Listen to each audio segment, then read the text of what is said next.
पंढरपुरातील विठ्ठल मूर्तीच्या संरक्षणाचा प्रश्न पुन्हा ऐरणीवर. मूर्तीच्या चरणांची वाढती झीज थांबवण्यासाठी सिलिकॉन लेप लावण्याची मागणी. केंद्रीय पुरातत्व विभागानेही सिलिकॉन लेप लावण्याची शिफारस केली होती, मात्र यंत्रणांमधील समन्वयाअभावी प्रत्यक्ष काम सुरू नाही. जळगावच्या रावेर तालुक्याला तिसऱ्यांदा चक्रीवादळ गारपिटीचा तडाखा. वादळी वाऱ्यामुळे जिल्ह्यातील केळीचं पीक भुईसपाट. शेतकरी हवालदिल. तातडीनं पंचनामे करण्याची मागणी. कोल्हापुरातील शेतकऱ्यांचा रासायनिक खतं ऑनलाईन बुकिंग प्रोजेक्टला विरोध. शेतकऱ्यांना रासायनिक खतं मिळवण्यासाठी ॲपवर बुकिंग करावी लागणार, मात्र स्मार्टफोन नाही, नेटवर्क नाही आणि बुकिंग कशी करणार, शेतकऱ्यांचा सवाल. नाशिकच्या इगतपुरीमधील मुख्य धरणांच्या पाणीसाठ्यामध्ये घट. अनेक धरणांमध्ये 50%हून कमी पाणीसाठा शिल्लक, तर काही धरणं तळ गाठण्याच्या मार्गावर. वाकी धरणामध्ये 8%, दाणा धरणामध्ये 16% पाणीसाठा. नागरिकांच्या चिंतेमध्ये वाढ. बेळगावच्या तवंदी घाटामध्ये काल संध्याकाळी मुसळधार पाऊस. पुणे बंगळुरू महामार्गावर पाणीच पाणी. नदीच्या प्रवाहाप्रमाणे महामार्गावर पाण्याचा प्रवाह. वाहन चालकांवर वाहन काही वेळ थांबवण्याची वेळ. पोलीस भरतीची तयारी करणाऱ्या 19 वर्षीय तरुणीची खदानीतील पाण्यामध्ये बुडून मृत्यू. जालन्याच्या अंबड शहरालगत वलखेडा शिवारातली दुर्दैवी घटना. मुलीकडे दुर्लक्ष केल्याप्रकरणी अकॅडमीच्या संचालकांच्या विरोधात गुन्हा दाखल. नंदुरबारमध्ये शाळेच्या पहिल्याच दिवशी विद्यार्थ्यांच्या हाती मोफत पाठ्यपुस्तकं राहणार.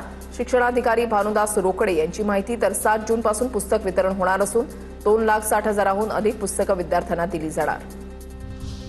हिंगोलीच्या वसमतमधील एटीएममध्ये कॅश मिळत नसल्यानं दैनंदिन व्यवहारावर परिणाम. गेल्या 8 दिवसांपासून कॅश मिळत नसल्याच्या नागरिकांच्या प्रतिक्रिया. कॅश मिळत नसल्यानं शेतकरी अडचणीत.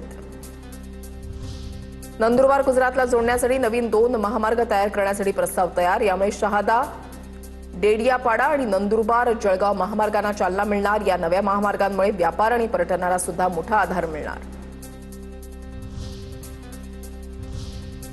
विविध शहरातल्या टॉप 9 घडामोडींचा आता आढावा घेऊयात.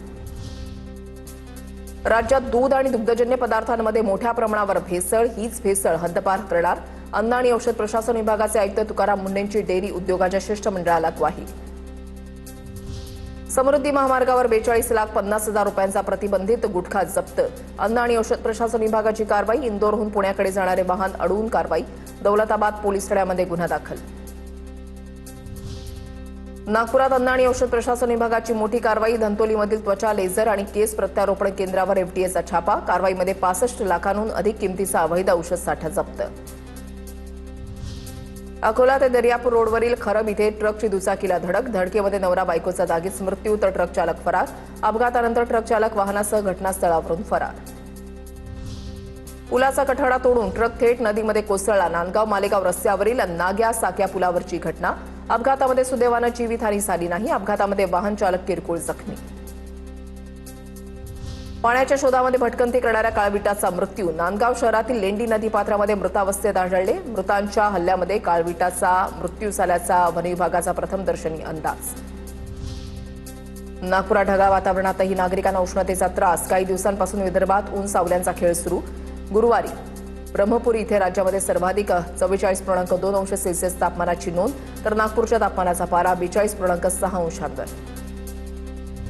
उन्नत नाशिक अभियानाच्या अंतर्गत नाशिकमध्ये पर्यावरण आणि स्वच्छता मोहीम. नाशिकमधील नंदिनी नदी महास्वच्छता अभियान. मंत्री गिरीश महाजन यांची उपस्थिती. पर्यावरण दिवसानिमित्त नंदिनी नदीची स्वच्छता.